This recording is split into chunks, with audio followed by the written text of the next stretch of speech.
Pikes Peak is one of Colorado's Rocky Mountains and sits just west of Colorado Springs. The first automotive race ever held here took place in August of 1916.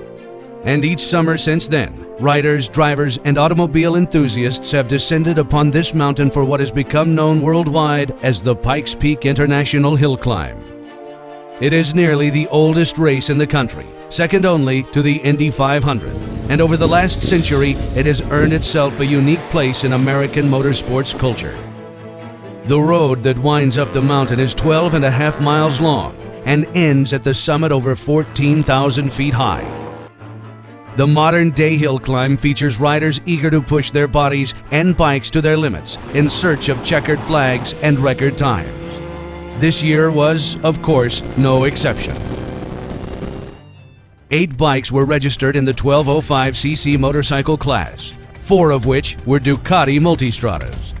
Greg Tracy, a Hollywood stunt driver, is a 6-time Pikes Peak champion.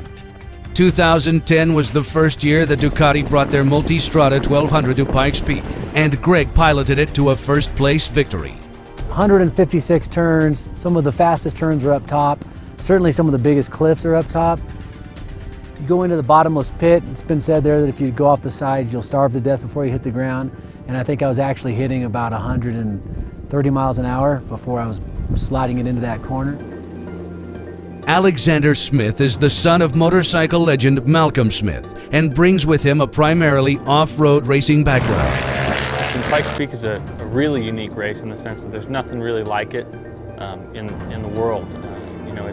It's got its high speed street bike style racing, kind of like Isle of Man, but then it's got its dirt sections that are totally different than anything else. So you got to get a bike that works for both, and you got to get a rider that that can do well on both, and that's kind of where the difficulty in the race lies. Mark Zernicki is an associate editor at Cycle World magazine and rode a Multistrada out from Southern California and registered himself for his first hill climb. It's kind of neat that I just pulled saddlebags off and put number plates on it, and that's a sick, fast race bike. Carlin Dunn, a 28-year-old partner at Ducati Santa Barbara, is a Pikes rookie who pulled a Multistrada off his showroom floor and entered it into the race. What you have in your head does no justice to what you see. As soon as the sun comes up, 5 a.m., you really get a grasp on the magnitude of the race and what you're about to take on. 3 practice sessions are held in the week preceding the race, which give riders the chance to familiarize themselves with the mountain and riding at such high altitudes. And then, on Sunday afternoon, the moment that riders and fans have waited for all year has finally arrived, and the race begins. Over the course of just several minutes, the 1205cc riders are released in separate heats, 3 at a time, and they begin to climb the mountain's 156 turns at top speed.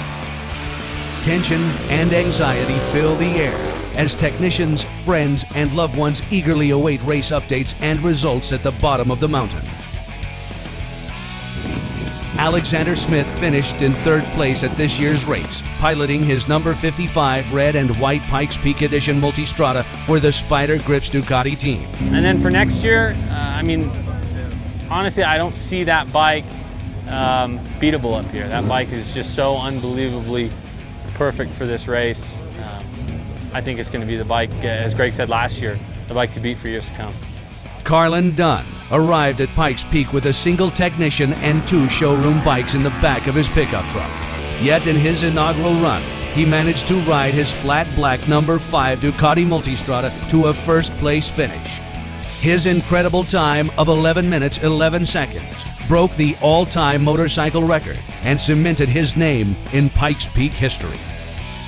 And I think that's what we all strive for in racing, just a feeling that of achievement and knowing that we put together the best thing we could have, best package. But it's not only me, it's just everyone involved. And this is a dream come true.